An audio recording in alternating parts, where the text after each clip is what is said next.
My name is Clare Whitman, and the moment I found out my sister Vanessa had been given $10 million by our parents, something inside me broke.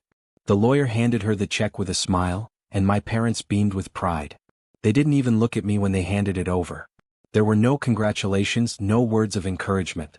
Just a cold dismissal as if I wasn't even there. I didn't flinch. I didn't cry. I didn't react at all. I just stared at the polished wood table in front of me, pretending that my heart wasn't racing, pretending that my pulse wasn't pounding in my ears. Vanessa sat there, beaming, looking at the check like it was the only thing that mattered in the world. But for me it was more than just money. It was the moment when I finally understood the truth about my family. I had spent my entire life trying to make them see me, trying to be good enough, trying to prove that I was worthy of their attention, their love, their approval. And yet, here they were, giving my sister everything she wanted, everything I would never get just because she knew how to play the game better than I ever did. But something changed in that moment. Something shifted deep inside me. The pain was there, yes, but it wasn't the kind of pain that broke you. No, this was different. This was the kind of pain that fueled something darker, something colder. A feeling of betrayal so deep that I knew I'd never forget it. As I sat there watching Vanessa accept her new life with grace, something inside me clicked. This wasn't just about money. This was about a lifetime of being invisible. This was about them giving everything to the person who had always been the favorite, the one who never had to try. The lawyer's voice brought me back to the moment, but this time I wasn't listening to his words. I was already planning. And now, Ms. Whitman, there is one more document, he said, looking around the room at my family. They all looked at him with confused expressions, as if this moment had already played out in their minds. As if they thought the will was already over. But it wasn't. The lawyer pulled out a worn envelope, sealed with my grandfather's name on it. I could feel the tension rise in the room as my parents' smiles faded and their eyes darted nervously from each other to Vanessa. There was something in the air, something I couldn't explain, but I knew in that moment, everything was about to change. I leaned forward, watching as the lawyer slowly unfolded the paper, and my parents' faces changed in an instant. It was the first time I had seen them look truly uncomfortable. This, the lawyer began, reading from the letter, is a letter from my client, Walter Whitman, to be read in front of the family. There was a pause. A heavy silence that seemed to hang in the air. I could feel the weight of every word even before they were spoken. Something about this letter, it wasn't just about the inheritance. It was something far deeper. And it was about to tear everything apart. My grandfather had always been the only person who saw me. The only person who truly believed in me. And now, his last words were about to expose everything. The lawyer continued reading, and I braced myself for what was to come. The letter was about to turn my entire world upside down. It wasn't until after the will reading that I fully realized the depth of the betrayal. I had always known my parents favored Vanessa, but seeing it in the form of a $10 million check, well, it was like being punched in the gut. And there, in that sterile, cold room with all the legal documents surrounding us, I felt more like an outsider in my own family than ever before. I'd spent my life trying to earn my place in that family. Growing up, I was always the quiet one. The one who stayed in the background, the one who never quite lived up to my parents' expectations. I had a different kind of brilliance. It wasn't about looking perfect or playing the role that my parents loved so much. It was about asking questions, about understanding the world around me in ways that no one else seemed to care about. But in this family that wasn't enough. My sister Vanessa, on the other hand, had always known how to win their approval. From the time she could talk, she had learned how to speak their language. It didn't matter if she was emotionally distant or self-centered. She was charming, and that was all it took to get what she wanted. I remember her as the golden child, the one who could do no wrong. From winning awards for looking perfect in every photograph to playing the part of the doting daughter at family events, she always seemed to have it all figured out. Our parents ate it up.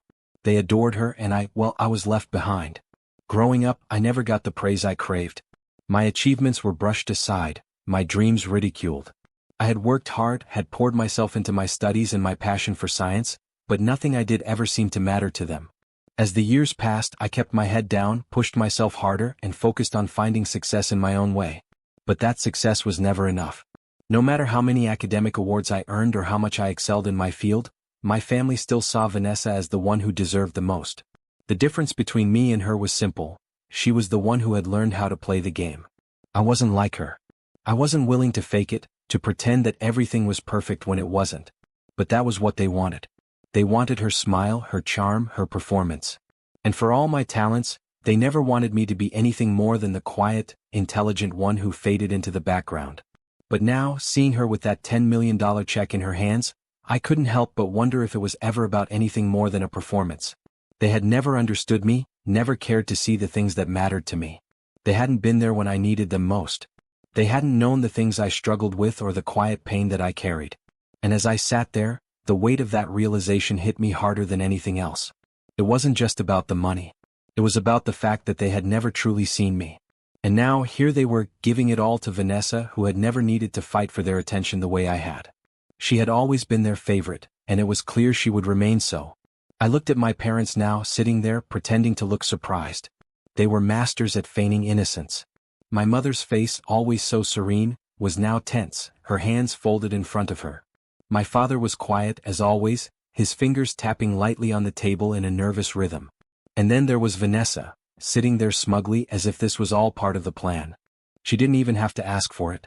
She had done what was necessary, what was expected of her, and in return she was handed everything. No questions asked. It was as if she was the only one who truly belonged in this family, and I had always been the outsider. But something in me shifted then.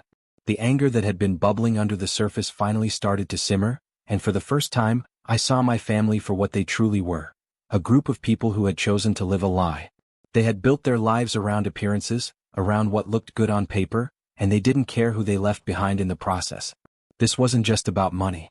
This was about making sure I didn't fade into the background anymore. I wasn't going to play their game. I wasn't going to be invisible. The time had come to make them understand. To make them see me for who I was and what I had become. But it wasn't going to be easy. The road ahead was going to be long and it was going to be dark. But one thing was certain, they were going to regret what they had done to me. After that moment in the will reading room, everything changed. I left the lawyer's office feeling numb, like I had just witnessed a tragedy, but one that was far from over. It wasn't just about the money, it was the culmination of years of being ignored, of being treated as if I didn't matter. I had been so used to blending into the background, to being the quiet one in the family, that I had never stopped to realize how deep the resentment had grown. But now I saw things clearly. I had been handed my sister's success on a silver platter, and I had been left with nothing but empty expectations. For the next few weeks I did what I had always done, I stayed out of the spotlight. I stayed quiet. But this time it wasn't because I didn't have a voice, it was because I was planning. I was watching. I was waiting for the right moment to act. I started with the basics. I dug into my family's finances. My father's investments, my mother's side businesses, and, of course, the money that had been handed to Vanessa. At first it was small things. Little clues here and there, like the way my mother spoke about the estate or the way Vanessa seemed to get whatever she wanted without anyone questioning her. But then I found something. A piece of paper tucked away in my father's study. It was a financial transaction that made no sense. A large sum of money, one that could only have come from the family business, had been transferred to an account in Vanessa's name. It wasn't reported anywhere. It wasn't documented. And when I confronted my father about it, he brushed it off with a smile, telling me that it was just an investment. I knew better. I didn't speak up right away. I didn't make a scene. I simply took note of it. I needed more. I needed to connect the dots. The more I dug, the more I realized that this wasn't just a simple case of favoritism. This was deliberate. My parents, especially my father, had been secretly funneling money to Vanessa for years. But I wasn't ready to confront them yet. I knew I needed to be patient. I needed to let them think I had moved on, let them believe they could continue ignoring me. I had to be invisible for a little longer. So I spent my days in the lab burying myself in work. I focused on my research, my true passion. I pushed my pain aside, letting my scientific curiosity take over. But in the back of my mind the plan was growing. I couldn't go after them directly. That wouldn't work. I needed to play their game. I needed to outsmart them. The only way to truly hurt them was to expose everything, to make them face their mistakes without them even realizing it was happening. Vanessa, the golden child, was my target. I knew exactly how to use her arrogance against her. She had never once doubted that she was untouchable. She thought she could do whatever she wanted and get away with it. And that was exactly where I would strike. But I needed one last thing, the perfect evidence. I reached out to an old contact of mine, someone I trusted. Someone who had access to the business dealings that no one else knew about. Over the next few weeks, I worked in silence, gathering information. Documents, email threads, financial reports, all the pieces I needed to expose the truth. As I gathered more, my anger grew, but so did my resolve. I wasn't angry at Vanessa anymore. I wasn't angry at my parents either. I was angry at myself, for ever thinking they could change. I was angry for believing that love and validation would come from them, when all it had ever been was a transaction. I knew what I had to do. The plan was set. But first I had to make them all believe I was out of the game. I needed to make them think they had won. That's when the trap started to take shape. I didn't make my move yet. I knew the time would come. And when it did, I would be ready. Weeks passed and the tension in my life seemed to grow thicker. My family went on with their lives, oblivious to the storm that was brewing just beneath the surface. They still treated me like the invisible one, the outsider who didn't matter. Vanessa, of course, continued to enjoy her new life, flaunting her wealth, her perfect image, and her role as the golden child. It was easy for her to forget the reality, to ignore the fact that she had done nothing to deserve it except show up with the right smile at the right time. But the mistake came sooner than I expected. It happened one afternoon when I was at my office, sorting through more of the financial documents I'd been collecting. I had just put down the phone after speaking with my contact at the bank when I heard my phone buzz. I didn't recognize the number, but something told me to answer.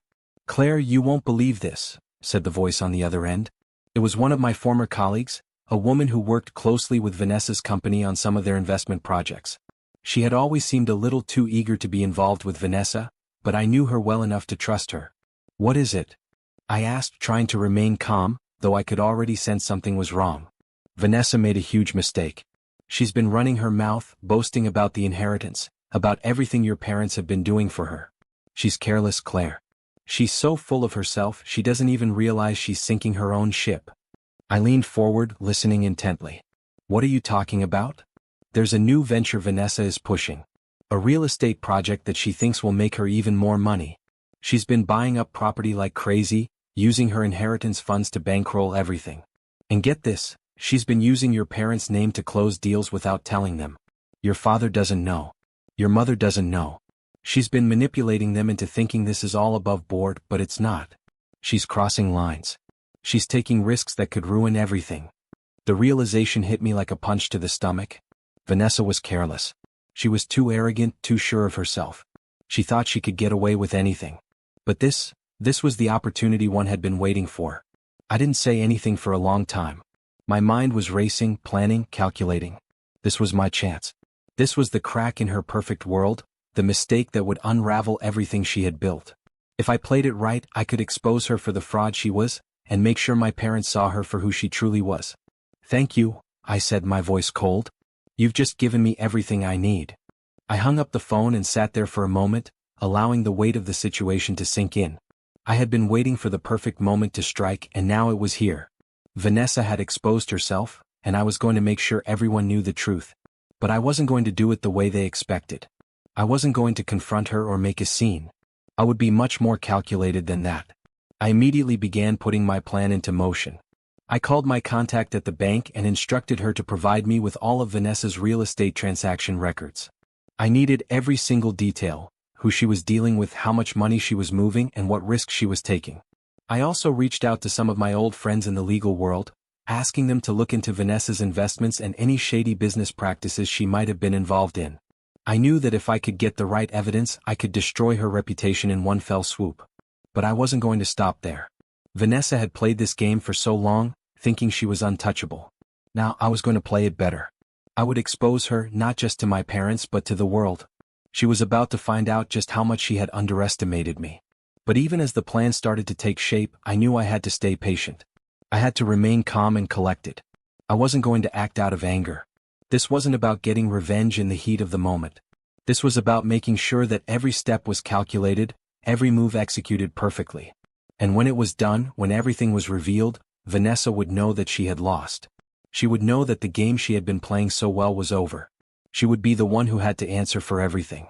The day I had been waiting for finally arrived. The plan was in place. The evidence was secured. Vanessa had no idea what was coming. I knew her well enough to understand that her arrogance would be her downfall.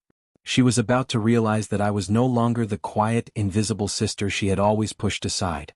I took a deep breath and reviewed the final details one last time. I had arranged for an anonymous leak of Vanessa's financial transactions to the media. A trusted contact in the press had agreed to publish a comprehensive investigation into her shady real estate dealings, how she had used our parents' name to close deals without their knowledge, how she had risked everything on properties that were teetering on the edge of collapse. The article would be a public execution of her carefully crafted image. But it wasn't just about exposing Vanessa, it was about making sure she understood that I was the one who had orchestrated her downfall. She had always played the game of appearances, thinking that as long as she smiled and performed, everything would be handed to her. It was time for her to face the consequences of her actions. I called my contact at the bank and confirmed that everything was set. The transactions would be linked to the press release, and the story would go live at exactly 10 a.m. the next morning. But before that, I needed to make sure Vanessa was properly prepared for the storm. I waited until I knew she would be at her office, busy with meetings, her head buried in the superficial world she had built. That's when I called her. "Vanessa," I said, my voice calm and collected, "I need you to come to the family estate. Now." Her voice was confused, but she didn't hesitate. "Claire? What's going on?" "I'm in the middle of something. It's important," I replied, making sure my tone was firm but not too urgent. "Just come." I hung up before she could protest. I knew Vanessa would be surprised, but I also knew that deep down she would feel a sense of panic. After all, she had been getting away with everything for so long. She had never had to face the consequences of her actions. Now it was my turn to take control. It wasn't long before Vanessa arrived. Her heels clicked on the marble floors of the family estate as she walked toward the living room, looking more polished than ever. But I could see the slight tension in her posture, the way her eyes darted around, searching for something. She knew something was off, but she still didn't know what was coming. "Claire, what is this about?" she asked, her voice laced with frustration, though there was a hint of concern creeping in. I gestured for her to sit. "Please, take a seat. You might want to hear this." She hesitated for a moment but then complied, sitting down on the couch across from me. I could feel the energy in the room shift, the calm before the storm. "You think you've had it all figured out, don't you?" I began, my voice measured, not a hint of anger, just quiet certainty. She stared at me, unblinking. "What are you talking about? You've always been the golden child, haven't you? The one who could do no wrong, the one who always had everyone's attention. You've been playing this game for years, getting whatever you wanted, using people, manipulating situations to make sure you always win." Her face hardened. "This is ridiculous, Claire. I don't know what you're implying, but this is not the time." I raised my hand to stop her. "Let me finish, Vanessa. You've been using our parents' name for your own gain. You've been running these shady real estate deals, risking everything, and they had no idea. But I do." Her eyes widened, and for a brief moment, I saw the panic flash in them. She was starting to understand.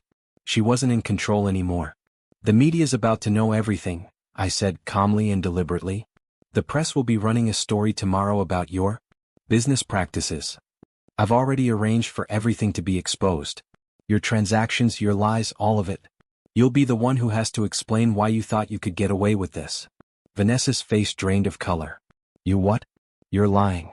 I shook my head slowly, a cold smile creeping onto my lips. "I'm not lying, Vanessa. The truth is about to come out. And when it does, everything you've built will come crashing down." The room fell silent, the tension thickening with every passing second. I could feel my heart racing, not from fear or anger, but from the pure satisfaction of knowing I had won. She had played the game, but she didn't know how to play it better than me. And now she was going to pay the price. I leaned forward, keeping my gaze fixed on her. "You thought you were untouchable. But you're not. You've made a fatal mistake. And now you'll learn that there are consequences for everything." Vanessa opened her mouth to speak, but no words came out. She was speechless, stunned, and in that moment, I realized how sweet revenge could taste when it was served so perfectly. She stood up abruptly, trying to regain her composure, but the panic was already evident in her movements. She grabbed her purse and rushed to the door. "This isn't over, Claire," she spat, her voice shaking. "You'll regret this." I watched her leave, knowing that there was no way for her to escape the truth now. The storm was coming for her, and she couldn't hide from it. Tomorrow the world would know what she had done. And I would finally have the peace I had been seeking for so long. The next morning the storm hit. I woke up early, my mind racing as I reviewed the final details one last time. I had done everything I could to make sure the truth would come to light. The article had gone live. The story had been published. And it wasn't just a headline, it was a comprehensive exposé of Vanessa's deceit, her manipulation, and the financial mess she had created. It was everything she had worked so hard to hide, and now it was in the hands of the public. The media had caught wind of the story and it spread like wildfire. By the time I had my first cup of coffee, Vanessa's name was all over the news. The article was being shared across every major social media platform, and her real estate deals were under intense scrutiny. The journalists had dug into everything: the unreported transactions, the false documents, the way she had used our parents' name to close shady deals without their knowledge. The truth was out, and it was ugly. I didn't feel a rush of satisfaction in the moment. I didn't feel like I had one. It was more like a quiet sense of relief, as if a weight had been lifted from my chest. Vanessa had thought she could get away with everything, but now she had to face the consequences of her actions. The world knew who she really was, and there was no going back for her. Around noon, I received a call from my lawyer. The moment I had been anticipating was finally here. Vanessa and my parents had requested a meeting, desperate to salvage what they could of the situation. They wanted to make a deal, a last-ditch attempt to erase the damage. I wasn't interested in their apologies or their attempts to fix things. They had done this to themselves. I had only given them the truth they had been running from. I agreed to meet them, but on my terms. When I arrived at the family estate, I found them sitting in the living room looking defeated. My mother's face was pale, her hands shaking as she clutched a cup of tea. My father sat beside her, his eyes downcast, unable to meet my gaze. Vanessa, once so confident, was now slumped in her chair, her face twisted in frustration and fear. They all knew what was coming. They all knew that they had been exposed. "Claire, please," my mother began, her voice shaky. "We never meant for it to get this far. I cut her off, my tone steady and cold. "You never meant for it to get this far? You never meant to hurt me? Well, you did. And now you have to live with the consequences. This wasn't just about money. This was about everything you've done to me over the years. The lies, the manipulation, the favoritism." I turned to Vanessa, who was sitting there with her arms crossed, trying to maintain some semblance of control. "You've had everything handed to you on a silver platter, Vanessa. But you couldn't even play the game properly. You thought you could outsmart me, but I was always one step ahead. And now it's too late for you." Vanessa opened her mouth to speak, but no words came out. The weight of the situation was too much for her to handle. Her hands trembled as she stared at me, the anger from earlier replaced with helplessness. My father shifted in his seat, his voice barely above a whisper. "Claire, we never meant to leave you out. We thought you were happy doing your own thing. We didn't see." "See what?" I interrupted. "You didn't see that I was invisible? That I had to fight for everything I earned? That I was never good enough for you? I spent my whole life trying to prove myself to you, but all you saw was Vanessa. All you ever saw was her." I could see the regret in their eyes now, but it was too late. The damage had been done. The truth was out, and there was no hiding from it anymore. "Claire," my mother said, her voice breaking. "We're sorry. We know we failed you, but please let's work this out. Let's find a way to fix this." But I wasn't interested in fixing anything. There was nothing left to fix. I looked at each of them one last time, my heart heavy with a mixture of sadness and clarity. You can't undo the past. You can't take back the years of neglect. You can't change the fact that you chose Vanessa over me time and time again. But I don't need your approval anymore. I built my own life. I've earned my own place in this world. And it's time you understood that. I turned and walked out of the room, leaving them behind. There was nothing more to say. The justice had been served, and for the first time in my life I felt truly free. I had no need to prove myself anymore. It had been 6 months since the will reading, since the day I had forced my family to face the truth. 6 months since Vanessa's empire crumbled, since my parents were forced to confront the favoritism they had shown her all those years. In that time, I had watched my life slowly shift in ways I never expected. The first thing I did after everything had settled was to step away from the family estate, away from the lies and the manipulation. I moved into a small place of my own, away from the noise, away from the expectations that had always surrounded me. I wanted peace, and I wanted to find out who I truly was, without the shadows of my family looming over me. The annex, my grandfather's final gift, became my sanctuary. It was there that I truly started to heal. I threw myself into the research, into the work I had always loved but never had the chance to fully explore. The space he had built for me wasn't just a lab, it was a home for my mind, a place where I could finally be free. Free from the expectations, the disappointments, the constant fight to be seen. I didn't need my family's approval anymore. What mattered now was that I had my own path, my own identity, and it was more than enough. Over time I began to rebuild my life. I recruited 2 graduate students, Tara and Micah, both of whom shared my passion for science and sustainability. Together we worked on projects that mattered, projects that could change the world. We started small with a local initiative to develop sustainable farming practices. It wasn't easy, and there were many nights I stayed awake, staring at my research notes, wondering if we would ever get the recognition we deserved. But slowly we started making progress. The more I worked, the more I realized that the pain I had felt all those years wasn't going to define me. It had shaped me, yes, but it wasn't who I was. The loss, the betrayal, the years of being invisible, they were part of my past, but they didn't dictate my future. One afternoon, after a long day in the lab, I received an email. It was from Vanessa. I hadn't heard from her since that day at the family estate, and to be honest, I wasn't sure what to expect. Part of me braced for an angry, defensive message, but what I found was something entirely different. The email was short, almost too simple, but it carried a weight that I didn't expect. When I left the stage, the applause still ringing in my ears, I glanced down at the pocket watch my grandmother had given me, the one that once belonged to my grandfather. I opened it, and inside was a photo of me at 10 years old, proudly standing beside my honeybee communication display at my first science fair. That photo, that moment, reminded me of everything I had been through. It reminded me that, no matter what, I had always been enough. I had always been worthy of love, of recognition, of success. And now, finally, I was living that truth. Vanessa and I had become more than just sisters. We weren't the perfect pair that the world expected us to be, but in this small corner of the world, we had found a way to coexist. She had started volunteering with the youth science program, helping kids with their presentations, teaching them how to communicate their research in simple, relatable ways. The kids loved her. She was making a difference in their lives just as I had made a difference in mine. Sometimes I still think about that day when the will was read, when everything changed. But now I see it for what it was, the beginning of something new. The beginning of a life that was mine to live, free from the past, free from the expectations that had once weighed me down. And as I walked to the far end of the annex fields one evening, past the solar irrigation test beds and the kids' garden plots, I sat on the old wooden bench my grandfather had built by hand. From there, I could see the stars, real stars, not the glow-in-the-dark ones I had once stuck to my bedroom ceiling. And I couldn't help but smile because for the first time in my life, I finally felt like I belonged. This was my legacy.